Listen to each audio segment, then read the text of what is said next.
WCNC Charlotte. This is Flashpoint, where power and politics collide, and the tough questions get asked and answered. Welcome to this week's episode of Flashpoint. I'm Julie Kay, joined by Walker Lawson. Ben looks a bit different today. I know, this is not Ben Thompson. Ben is on vacation this week, but of course this is a really, really big week with the announcement of Mayor Vi Lyles' resignation and a huge city council meeting on Monday that he and I will both be at because it's too much for one person to cover. Wouldn't be able to get it all on TV in enough time. And we still might not. And we still might not. We're going to be cutting it close. But of course we want to start today with Mayor Vi Lyles, her resignation announcement. Of course she's still in office through June 30th, but I wanted to play a clip from the last one-on-one interview that we did. Couldn't do an episode without getting a little bit of Ben in there. So it had to show Ben. Had to show Ben, so here's that clip. We have a ton of people moving here every day, I think 150 into the region every day. For newcomers who don't know you, what do you want them to know about you? I want people to know, not just the newcomers, but the people that I've grown up with here, that I would do anything. I love the city. I never had another choice of doing anything except being here. And what I hope that they would know is that I am open to what we need to do to continue to be the right place for you to live and to be successful in our city. Now, of course, when we talk about Mayor Vi Lyles' legacy, the growth of Charlotte, which you have covered extensively, the sales tax referendum, which that was a big thing for her. Big thing for her. She'd been championing that for years, and it was approved the same time she won her 5th term back in November. And so that's really been a huge part of the conversation of people I've spoken with. I know you've been on Morning Show doing traffic, but I'm sure that, you know, that's something you're going to be hearing from people as well in your conversations. But of course, now the question is, what comes next? Yeah, what is next for the city? And it's interesting because Mayor Vi Lyles really had a long journey. You kind of forget how much has happened in her time. You know, she was a champion for the RNC to come here. She was here during the Keith Lamont Scott protests, COVID-19. So she's really been around for a long time. And I think people kind of forget all of the things we've been through with her being the mayor. And all of the things that happened prior to it that made Charlotte really need a steady force. That's what I heard from, I mean, I think she's the second longest serving mayor, second only to former Governor Pat McCrory, who mentioned what a steady force she had been. How she got, you know, all this praise from people on the other side of the aisle as well, from Republicans, not just McCrory, but I know Phil Berger at the Senate called her a guiding force. That being said, I know council has a short window here to find someone else, and so I wanted to play a clip from an interview yesterday with Mayor Pro Tem James Mitchell, where he kind of walks us through that process and what we might expect. Is the goal to have someone in place July 1st? Yes, because her last official day, unfortunately, is June 30th. And I think the council will make sure that somebody be in place July 1. And lucky for us, we're off the month of July. And so it'll be a new, fresh start. But I think it's more important to the citizen. The work will continue. We still got our priorities. We got a budget coming up on June 8th. We still got I-77. We still got a lot of big issue and priorities that this team is going to focus on. Another process question on that note. If there wasn't a decision by July 1st, would you then interimly take the role until a decision's made, or who would do that? I'm very confident that this city council, we're made up of a lot of leaders, we will have a person in place for July 1. I'm very confident of that. And are you confident that the board will land on the same person? Because I guess you need 5 votes, and I know you need 6. Six. Well, I know the board is very passionate about how they feel about certain things. So, are there any names floating out, and are you confident that the council can decide on a person? So I'm confident that the council will decide on a person. I haven't heard any names, but you know, we've been flexible. Patsy Kinsey was among the city council. Dan Klopfelter was from the state, and so we have shown flexibility. I think for us, it's the right one. Who could come in and lead a great team we have right now? We got senior leadership, we got young elected officials, and I think we got the right business community personnel on the city council. So I think what we want to get right is the right leader that can continue to lead us in this city. Okay, so of course, July 1st, the date we need someone by. June 30th, her last day.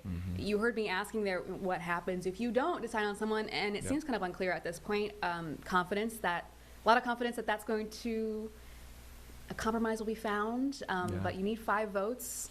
We've got a lot of different council members. A lot. Majority of which on the same party, but that, that doesn't really necessarily say that everyone's going to agree on if they're from council, from outside of council, if they're from the business community, if they're from the General Assembly. There's so many routes it could go. Yeah, well, we know it'll be a Democrat, so of course it wouldn't be Ed Driggs since he is a Republican sitting on city council. That's the only thing we know. That's the only thing we know for certain. Yes. But there are an array of council members to go from. Obviously, the first thing is once you hear that she's resigning, that's the first question that pops in everyone's mind is it going to be city council? Is it not? Is this going to change the future of the layout? And so it'll be interesting to see. Especially with so much going on, even just this Monday, she will continue to lead through some really big decisions. As you heard her mention, I-77, got data centers on the agenda on Monday. So we got a chance to speak with Greg Asciutto, who leads CharlotteEAST, an organization out in East Charlotte. I guess the name really speaks for itself. About, especially data centers, how that's impactful. But he also spoke about this upcoming change in leadership that could really impact all parts of the city, particularly the east side. Yeah.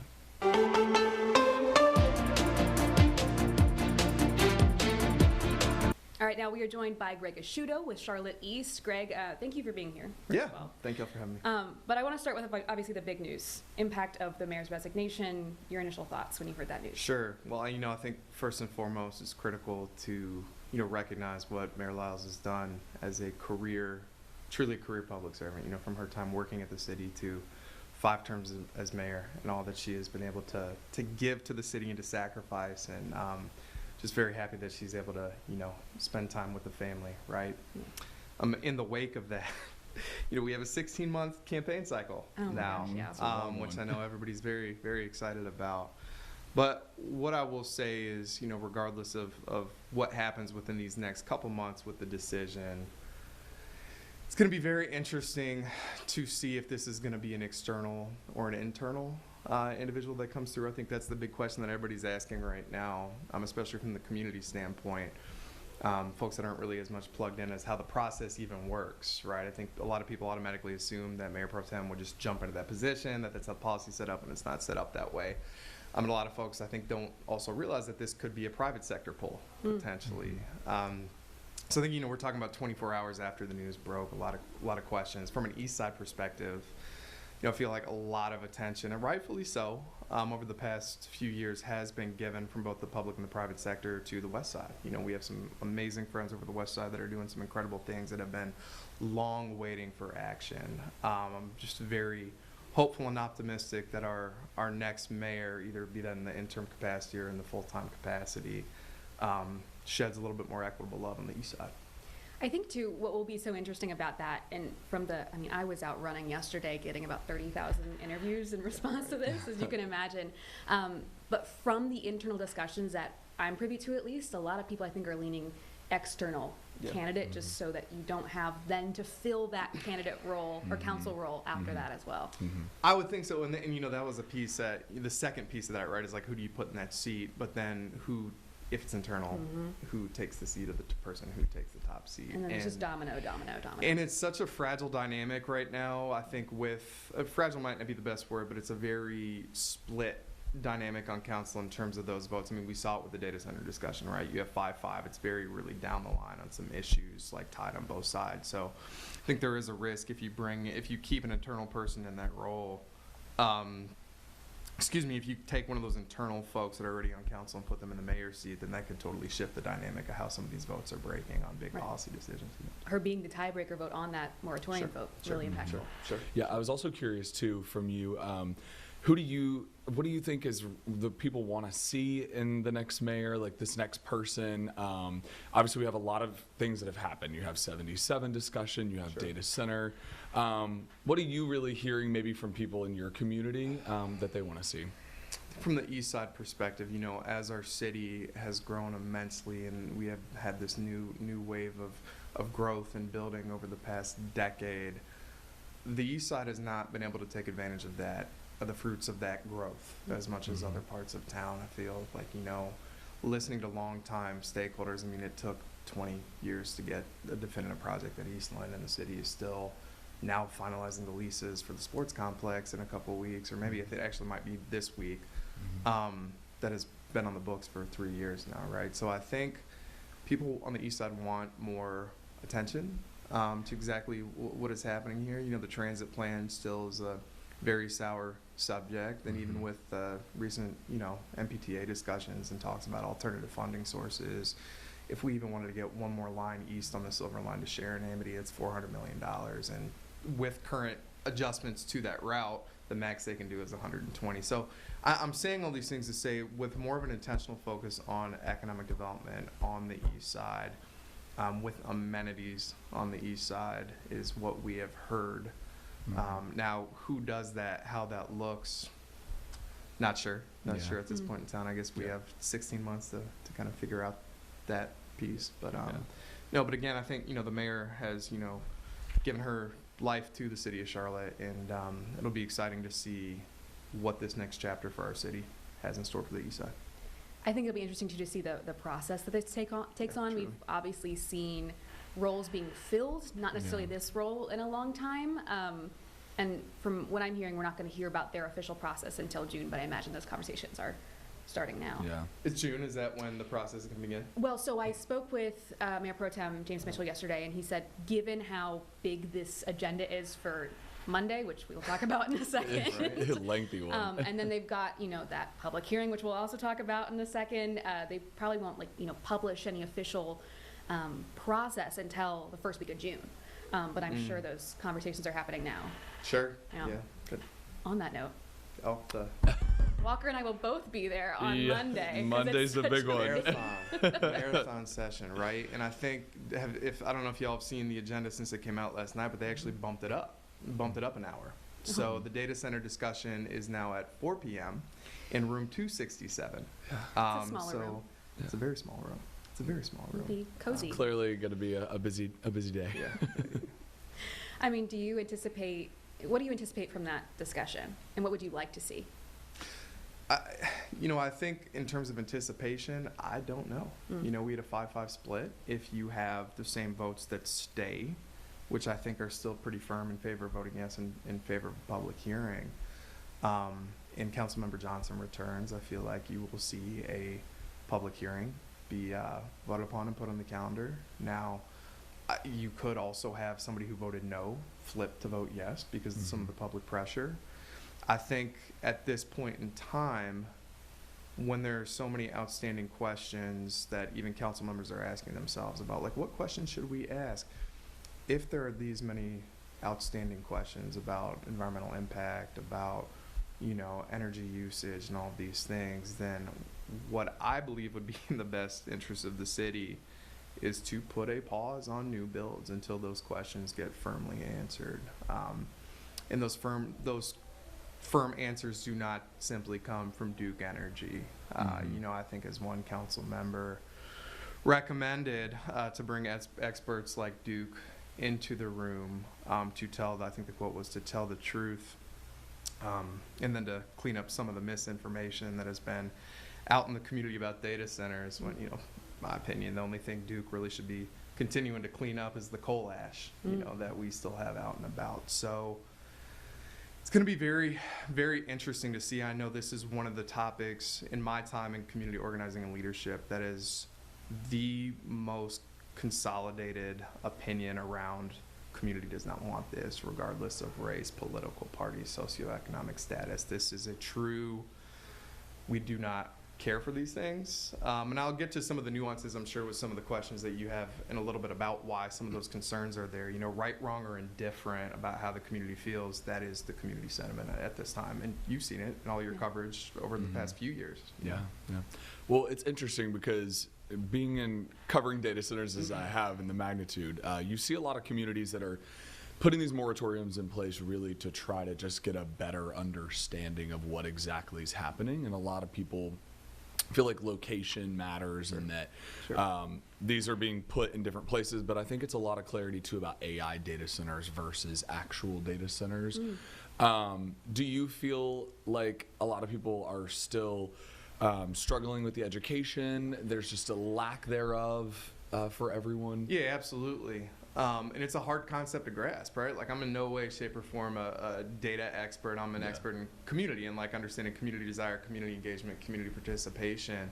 But I feel like with your exact point, if there's still so much outstanding questions, especially that council has mentioned, we still have all these outstanding questions. Why, with the proliferation that we're about to see in the pipeline of projects, because, you know, I think it's also important to note we already have data centers in Charlotte. Now, I know that number's been a little bit hard to quantify. I was listening to Charlotte Talks yesterday. I think it was Zach with WFAE, you know, said that the number can range from 7 to 40 on some websites, right? But looking and understanding at where those are placed and knowing that right now, by right, there are 9 different place types where data centers can go by right, and that is the concern, confusion. But I do feel like there is a level of community education that already exists on these topics, and I think that's why it's so important too that public sentiment and public voice be heard on this issue as well, and it not just be an issue that gets dominated in the conversation by the private sector, which stands to benefit from more data centers. I mean, you know, Duke announced its quarter-one earnings of $1.6 billion earlier this week, and in the statement, you know, Sedaris said, you know, they are, and not the exact quote, but that they are working with municipal partners to attract data center development. You know, you couple that with the fact that Duke is asking for a 15 to 18% increase in fees. People feel right now that, you know, the private sector and also in some senses the public sector is not working for them. This is one of those issues where as things are getting tighter financially, as people are continuing to get squeezed, when you have this new concept that comes up like a data center, which is new to some people, right? I know Councilmember Mayfield has been asking for regulations around this for 3 years, right? But to a lot of people, this is new. This is something foreign, and this is coming at the same time where people are feeling a lot of pressure financially, where they're feeling that, you know, there are no safeguards at the federal level to come in to protect them should something happen that could be an environmental catastrophe. You couple that with a company that is actively trying to recruit these types of centers to, and then asking consumers to essentially subsidize some of the cost of these builds via rate increases, people are furious. Well, so what do you think the actual regulations should be? I know the city is working, it'll take up to 6 months, though, to come up with those regulations, they say. Sure. Are there concrete things that you think need to be in place now? So what I will say, again, not being my exact wheelhouse, my area of expertise, I will say that our partners at Action NC really have laid out a very good, you know, Robert Dawkins and the team over there have laid out a very good set of, you know, starting point for policies and recommendations for how do you look at this. I do feel like residential areas, even the one that we're looking at in Hood Road, which should be the rezoning on the 18th, even though the city has not updated the website to show when the public hearing is, we think that it is going to be May 18th. You're putting, you know, an expansion of an existing telecommunications center to a 40,000 square foot data center right in the middle of a residential road. You both have been out there. I think I've been out there with, I've been out there with you. Both of, and, you know, like I live 0.5 miles from that site, and, you know, I have a daughter that I'm raising. I have a 3-year-old. And people have families that are just concerned when there's not that much knowledge about, hey, even what is a closed water loop that they're touting, right? Right, sounds good, but what is that? Yeah, like what is, you hear it and it doesn't make any sense. And then now that the more people start researching closed water loop, okay, well, there are actually chemicals used in the closed water loop, and those chemicals actually got to go somewhere at some point, right? Otherwise, they sit at sediment in the facility. Is there a possibility? We've seen this in other places where that sediment can get into the water, right? And go further down, even in closed loop systems. So definitely no in residential areas, right? I think that is one firm level of regulation that needs to be put in place. But I will say this too, and you know, I know council has gotten a lot of heat for this. Council is not the one making policy. Staff is making the policy, and staff is making the recommendations. Staff has known about this for years. I mean, the pre-submittal for the Hood zone, the Hood Road rezoning was submitted in July. We've had planning commissioners that have been, you know, screaming since August, September, hey, we need to put some firm guidelines around this in place. I mean, last year, you know, Uptown there was some news that broke, you saw kind of a proliferation of data centers that were popping up in Uptown. And for the planning department to say, you know, just a few weeks ago that, you know, we still need 3 to 6 months to figure this out, it's like, yeah, what's been going on? You know, like we've known this was coming, and I think that is a source of angst too. for a lot of folks. It's like, why is this still going to take so long? Do you think this is somewhat of a turning point for Charlotte in terms of wanting to attract so much business and now it impacting the community to a point where people are pushing back? I do. And I know there have been some comments made from the dais about, this isn't really just about data centers. This is about anti-growth or anti-AI. From the folks that I've talked to in our wheelhouse, I don't necessarily think this is an anti-AI push, but I will say people are very frustrated with the level of growth that has occurred in the city, specifically in residential areas and the inequitable types of growth, right? Where, on Plaza Extension, which is the Hood Road is an offshoot of, in the past 5 years, we have lost 500 acres with 1,500 new builds. Mm-hmm. We have received no commercials, no commercial, no other type of amenities. You're talking about putting a data center in here, and I feel, people are getting to the point where we have grown at all costs. You see every other week, excuse me, I'm not going to be too hyperbolic here. New company gets recruited with, 6-figure jobs coming externally, right, for the most part. I think this is the galvanizing issue around people are saying, like, this is the exemplification of growth at all costs, and we don't need this. Yeah. And I don't know what y'all's, other conversations in the community have been like around this, but I think they're definitely, the data center concerns are rooted first and foremost in the environmental concerns and the direct to my pocket costs of these data centers. But there is an underlying sentiment of, the city has grown, but who is the city's growth benefited? Mm-hmm. And I believe that data centers is one of those issues that people are looking at like this is not benefiting me in any way, shape, or form. I-77, also on the agenda Monday. We're going to be here for so long. It's going to be a long night. Walker, that's more your wheelhouse. I will let you lead that discussion. Yeah. For I-77, obviously, there's been a lot of conversation about what this kind of looks like for the future of transit, getting around this city. Obviously, there's been discussions that once this interstate, if this gets approved, there will be other projects that get funded outward. I know it's not specifically going through East Charlotte, but you guys drive on the interstates and you guys see it. Have you heard from residents in East Charlotte too, the people that you talk to? Are they optimistic that this more money will put into funding into roads, or kind of how does it feel for you guys? No, Walker. No.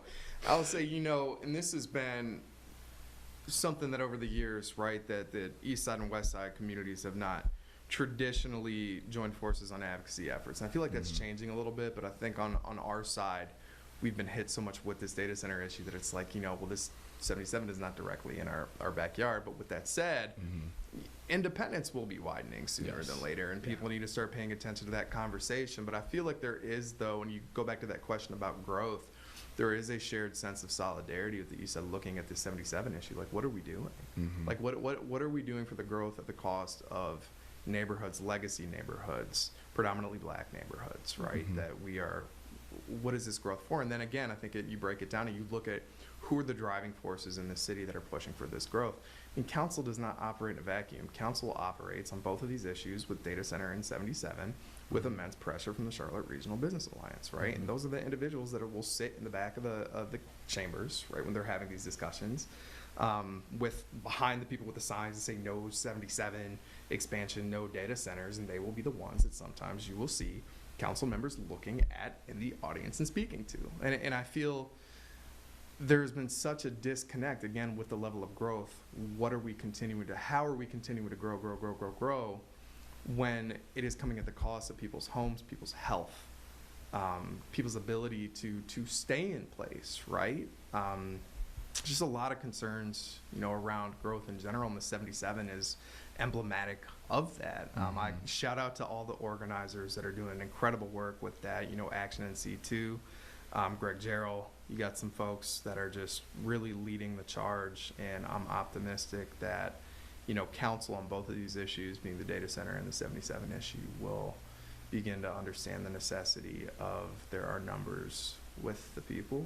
And while those larger donations might come from the real estate and building industry or the CRBA come election time, that people are waking up about some of the decisions that are being made, behind closed doors before you even get to the dais, and understanding that some of the people that are trying to sell that these things are good for our communities are living in Piper Glen, Quail Hollow, right? Other parts of Ballantyne, and that's not to disparage those communities, but it is very easy to sit in communities that are protected from this level of disruption and make decisions about why and where growth should impact other neighborhoods. It's also an interesting question because we've sat here and talked about how these things have just been happening. Like data centers have just been happening. 77 has been a long journey. It's been something that's been going on for quite some time.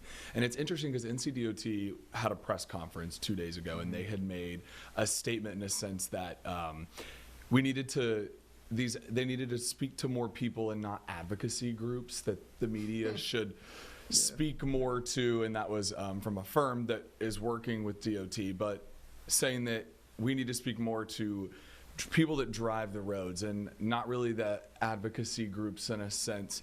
But I feel like these advocacy groups are raising the awareness in a sense of, hey, they're trying to speak up for these people and really trying to raise what you're saying. People are getting frustrated of things benefiting certain people but not others, and pushing other communities out. How important is it to have groups speaking up on these issues to bring more awareness about 77 and data centers and these things that are happening in their communities that they might not be aware of? It's critical. I mean, when you look at voter participation records on like local level, I think we ended up with, was it 6% of eligible voters voted in the municipal primaries last 2 cycles ago, and I think we hit 10% last cycle. So when you talk about the importance of advocacy groups, the ones that we work with on the ground, right, that we can choose and continue to partner with, are the ones that are genuine about educating community about the direct impacts that these developments and this growth will have on them, on their livelihoods, again, on their health, on their pockets. But I will also say that it's an immense challenge with a lot of advocacy when you are dealing with blank checks on the other side. We saw that with the transit referendum. I forget the exact number that was spent and fundraised. I think on the opposition side, our total was something around like $15,000, right? And you have a 48 to 52 split. Things are very tight in Charlotte where people are paying attention. Again, I know I'm like just continuing to say the same thing that I've previously said, but we are at one of the most fragile points that I feel like I have seen in the past decade in Charlotte about who is about, and this is why this mayor race becomes so important. Who is about to write this next chapter in the history of Charlotte? Is it going to be the business and development community, as they have done for the past 10 years, or is it going to be longtime and new residents who are bearing some of the brunt of development decisions that have impacted them? And I think that this little over a month and a half that we have to figure that out is going to Right. Feeling the anxiety. Long sigh is how people feel about it. But it's going to raise some interesting questions. I think people will start speculating, and I think it'll be interesting to see what names get floated around. Sure, and I will say, like, too, there have been some comments made about, particularly in regards to the data center decision, that there's been some political posturing in advance of the mayor's race about people wanting to get on the right or their side of this issue. From the council members that I've talked to, I genuinely do not believe that that has been a factor in these discussions about data centers. I think these are things that are very firmly entrenched with their individual beliefs. You've had folks that have been longtime environmental stewards, like Dimple Ishmera, who's been one of the leading recent voices on this issue, that she has been longtime an environmental steward, right? And she has been actively moving in this way of, hey, we need to protect our residents, we need to protect our neighborhoods from environmental concerns. So I think also as these next few months, weeks play out, that it is important to look at things not just through the lens of, hey, how are people acting in relation to potential future votes, but these are actual beliefs of some of our council members as well. Greg, I told you 15 minutes, it's been 25. Any final thoughts you have for us today? I just, buckle up on multiple fronts, right? I think what we're also seeing in Charlotte is a microcosm of what we're seeing nationally, too, particularly on the data center front. I mean, I'm sure you all saw the Utah situation a few nights ago with the Kevin Leary project. It is going to be just fascinating to see how these things turn out. And again, where does that power balance fall back on the side of growth at all costs and development, or, you know, smart growth. All right, Greg Asciutto, CharlotteEAST, thanks for joining us. Thank you both. Okay, that was Greg Asciutto from CharlotteEAST, really covering an extensive mayoral process we have ahead of us, an extensive, many hours long meeting you and I have ahead of us on Monday. They couldn't have found a busier Monday. I really am scared. I'm concerned for how long we're going to be there. They did push it forward because I think they all know how long this is going to be, but all very important stuff. Very important. And I think we usually end with, you know, what we learned. The thing I took from this most was how interconnected everything is. You got a chance to ask them about I-77 because I stepped back on that one. I'm afraid of touching that one. It is so complicated, and you've done such a great job covering it over the last few months. CharlotteEAST, East Charlotte, not necessarily directly impacted by that. It's in a different part of the city, but I think discussing how interconnected all of these issues are was what I took the most. What did you learn? Yeah, I learned, you know, it's going to be an interesting process of what comes next for the city because, like he said, he really broke it down. There is this question of, is the future of Charlotte going to be made from the people that live here and have lived through this growth, or is it really going to be from the business side of things? And so it's really interesting because Charlotte is, it's going to have some decisions to make in the coming months on what we're going to look like. And so I think we knew that was what was going to happen, but it was nice to hear him explain, you know, we have a lot of things happening right now, and the city's going to have to figure out which way it wants to go. Yeah, and it's really, I mean, like we said, like a tipping point for some decisions. And this, I think, mayoral race appointment process is going to enlighten us on which direction things are going. Yeah, and it'll be interesting, I think, because we have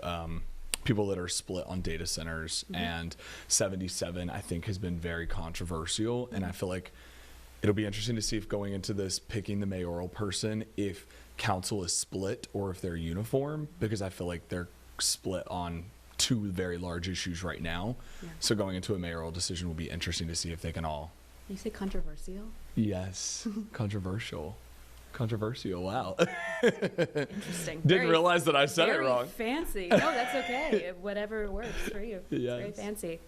That's it for this episode, but you and I will be there Monday night. You're covering I-77. I'm covering data centers, so we'll have team coverage on Monday.